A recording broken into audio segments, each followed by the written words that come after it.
ഞാനതൊരു photo കാണിച്ചത്. നിങ്ങൾ ഈ ഫോട്ടോയുടെ മുക്കും മൂലയും ഒന്ന് നോക്കണം കേട്ടോ. ഒന്ന് വ്യക്തമായിട്ട് വിശദമായിട്ടൊന്ന് നോക്കണം. എന്നിട്ട് എനിക്ക് ഈ ഫോട്ടോയെ പറ്റി കുറച്ച് കാര്യങ്ങൾ പറയാനുണ്ട്. നിങ്ങൾ അതിന് മുന്നേ ഈ ഫോട്ടോ ഒന്ന് വ്യക്തമായിട്ട് നോക്കിയേ. എങ്ങനെയുണ്ട്? നമുക്ക് ഈ ഫോട്ടോ കാണുമ്പോൾ തന്നെ ആ വീടിൻ്റെ ഒരു അവസ്ഥയും, ആ വീട്ടിൽ ജീവിക്കുന്നവരുടെ ഒരു സാമ്പത്തിക സ്ഥിതിയൊക്കെ നമുക്ക് ഈ ഒരു ഫോട്ടോയിൽ നിന്ന് മനസ്സിലാക്കാനായിട്ട് സാധിക്കും. ഇത് ആരുടെ വീടാണെന്ന് അറിയാമോ?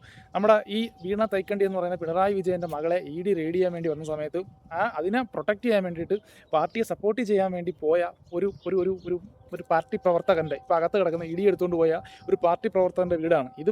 ഈ ഒരു ഫോട്ടോ പങ്കുവെച്ചതെന്ന് പറയുന്നത് നമ്മുടെ ശിവൻകുട്ടിയാണ് കേട്ടോ. ശിവൻകുട്ടി അയാളുടെ ഫേസ്ബുക്ക് പോസ്റ്റിൽ അയാൾ പങ്കുവെച്ചൊരു വീടാണ്. പക്ഷേ ഒരു വീടിൻ്റെ ഫോട്ടോയാണ്.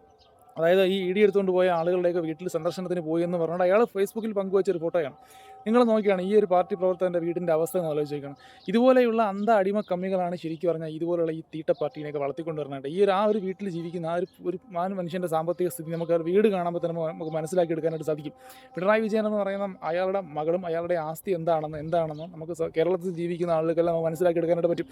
ഇപ്പം തന്നെ 18.5 കോടി രൂപ ബാങ്കിൽ ഒന്നും ഉപയോഗിക്കാൻ പറ്റാതെ അവർ സ്റ്റക്കാക്കി വെച്ചിരിക്കുന്ന ഒരു അവസ്ഥയിലാണ് പിണറായി വിജയൻ്റെ മകളാണ്. 18.5 കോടി രൂപ കണക്കിലുള്ള. ഓക്കെ, നമുക്ക് കണക്കിൻ്റെ പുറത്തുള്ള കാര്യങ്ങൾ നമുക്ക് ചിന്തിക്കേണ്ട, നമുക്കതിനെ പറ്റി അറിയില്ല. എന്തായാലും 18.5 കോടി രൂപ ആ പുള്ളിക്കാരൻ്റെ മോളുടെ 18.5 കോടി രൂപ ഇപ്പോൾ അക്കൗണ്ടിലുണ്ടെന്ന് നമുക്ക് എല്ലാവർക്കും അറിയാം.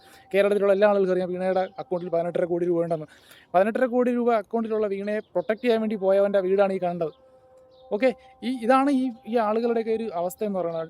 അവരുടെ സാമ്പത്തിക സ്ഥിതിയോ അവരുടെ കുടുംബത്തിൻ്റെ അവസ്ഥയോ ഒന്നും നോക്കാതെ ഏതെങ്കിലും നേതാവ് എന്തെങ്കിലും പറഞ്ഞത് കേട്ട് ചാടിത്തുള്ളി പുറപ്പെടാൻ വേണ്ടി പോകുന്ന ബഹുഭൂരിപക്ഷം വരുന്ന അണികളുടെയും വീടിൻ്റെയൊക്കെ അവസ്ഥ, അവരുടെ സാമ്പത്തിക സ്ഥിതി എന്ന് പറയുന്നത് ഇങ്ങനെയാണ്. ഇങ്ങനെയുള്ളൊരവസ്ഥയിൽ നിന്ന് അവർക്ക് വലിയ മാറ്റമൊന്നും ഉണ്ടാകാൻ വേണ്ടി പോകുന്നില്ല. കാരണം മാറ്റം ഉണ്ടായിപ്പോയി കഴിഞ്ഞാൽ ഈ മണ്ടം പിന്നെ ഈ കൊടി പിടിച്ച് പുറകെ നടക്കില്ലല്ലോ. ശരിക്കും ഇതുപോലെയുള്ള ആളുകൾ ഇനിയും ഉണ്ടാവണം കേട്ടോ, എങ്കിലേ ഈ പാർട്ടി ഇനിയും വളരുള്ളൂ. നന്നായിട്ട് തന്നെ വളരട്ടെ പാർട്ടി.